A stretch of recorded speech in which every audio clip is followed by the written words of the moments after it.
Yeah.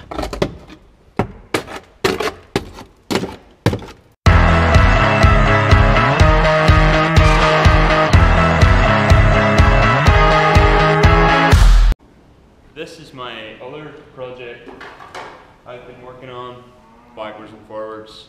It's a 1992 Ford Granada Cosworth, so it had the 24 valve engine fitted as standard. However, me being me, kind of felt the V6, great engine in a Sierra, but I mean, this in a way was kind of like Ford's answer to, I don't know, a Lexus LS400 or a Toyota Celsior or a BMW like 7 Series kind of. In my head it just needs a V8, so it's kind of the route I'm going down. Before we get on to that, this thing needs considerable work underneath. Now, I'm not a painter, bodywork guy, never actually done it before. So the minute I'm trying to make my own spit, that's kind of went a bit, sort of may have built it a bit high, so need to take this back. But anyway, we live and learn. So as you can see, I've made it considerably smaller by reinforcing down here. This is going to be the awkward bit. Wish me luck. So before I could make the front half of the spit line up, I had to go and remove the rear subframe, which I had nearly taken out. An awkward bushing kind of left me covered in hot rubber, but that's a story for another day. Anyway, this side's on. So managed to get the spit finished, front end and back end both done. Still haven't got the locking mechanism on it at the minute, and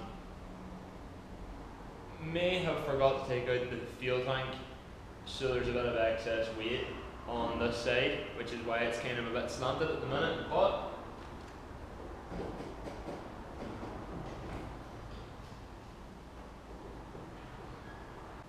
it turns fairly effortlessly.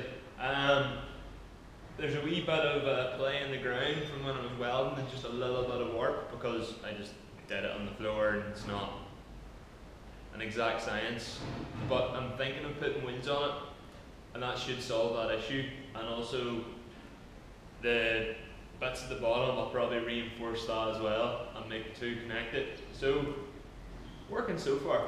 I mean, I didn't think there was any point of really going through and showing how I made the spit, because there's hundreds of guys on YouTube doing the same, and to tell you the truth, I copied Archbab's design.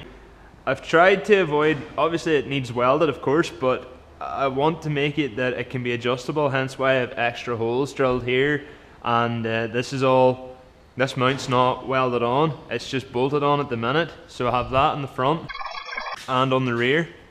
So this is how it looks at the minute. This side is a lot worse than the other side, so this is why I wanted to prop this side up first. As we can see here, yeah, I mean, we've got holes. I'll probably need a tetanus job after going through this. Wow. It needs a lot of work. Hopefully the welds hold, the bolts hold, nothing falls apart. We'll see. As I've just shown, it needs a lot of welding. Probably beyond my level of skill if I'm honest, but it's how you learn. So yeah, that's what I'm going to try.